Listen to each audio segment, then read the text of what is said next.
अब वो शहर में अपने परिवार के साथ रहता है। एक दिन ममता का बेटा रोहन अपनी पत्नी आलिया से कहता है, अरे आलिया, सुनो, माँ अब से गांव में नहीं रहेगी। वो हमारे साथ यहीं रहेंगी शहर में। उनका कमरा आज नौकर से बोलकर अच्छे से साफ करवा देना। ओह, आज तो मेरी किटी पार्टी है, फिर मुझे जिम और फिर शॉपिंग। ठीक है, कल करवा दूंगी। अच्छा, लेकिन माँ के सामने ये कपड़े नहीं चलेंगे। हाँ, तुम्हें साड़ी या सूट पहनना होगा। अरे बिल्कुल भी नहीं। मेरे मम्मी पापा ने इतना पैसा लगाकर शादी इसलिए नहीं की थी कि मैं अपनी मर्जी के कपड़े पहन ओढ़ भी ना सकूं। अरे चलो, गुस्सा मत हो, लेकिन कुछ दिन तो माँ की खुशी के लिए कर सकती हो ना। लेकिन आलिया मानती नहीं। माँ आती है सिंपल सी साड़ी, झोला और चप्पल पहनकर। अरे रोहन, मैं इनके साथ कैसे रहूंगी? मेरी फ्रेंड्स क्या कहेंगी? ये तो पूरी गंवार लग रही है। आलिया, माँ गांव में रहती थी इसलिए ऐसी हैं। तुम आज ही माँ के साथ जाकर उनकी पसंद की शॉपिंग करवा देना। इनके साथ घर के अंदर रहना मुश्किल है, बाहर तो मैं कभी भी ना जाऊं। रोहन को आलिया पर गुस्सा आ जाता है। माँ, ओ माँ। हाँ बेटा।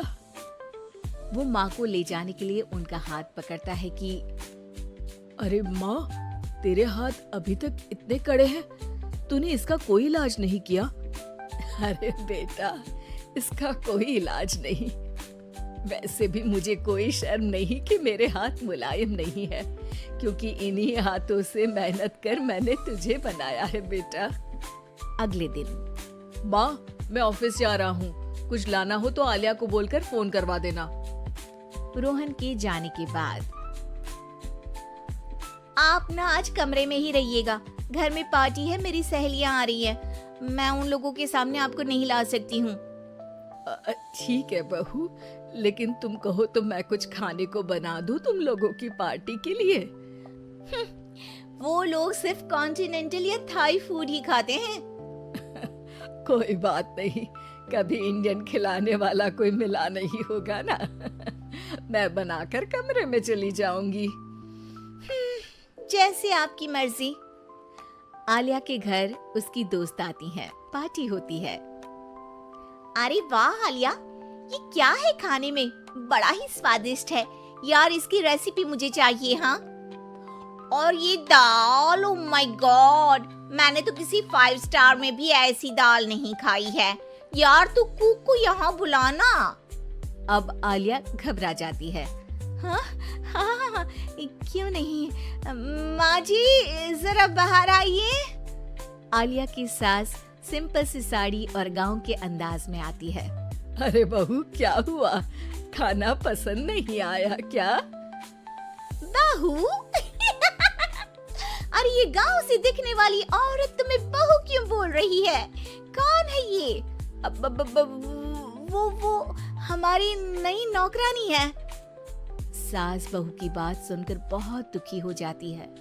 वो सर झुकाकर जा ही रही होती है कि एक सहेली बोल पड़ती है। अरे कहाँ जा रही हैं माँ जी? वो उठकर उनके पैर छूती है। जीती रहो बेटा। क्या है ना, आपकी शक्ल बिल्कुल मेरी माँ जैसी है। पता है आलिया, मैं शहर पढ़ने आई और फिर शहरी हो गई, लेकिन मेरे माँ पापा तो आज भी गांव में रहते हैं, बिल्कुल इनके जैसे ही हैं। अब यहाँ बैठिए ना आंटी, आप सच में बड़ी खूबसूरत है और आपके हाथ का खाना तो लाजवाब है। काश ये मेरी सास होती। सभी सहेलियां सास को घेर कर बैठ जाती हैं और उनसे खाने की रेसिपी पूछ रही होती है कि तभी घर की बेल बजती है और रोहन आता है।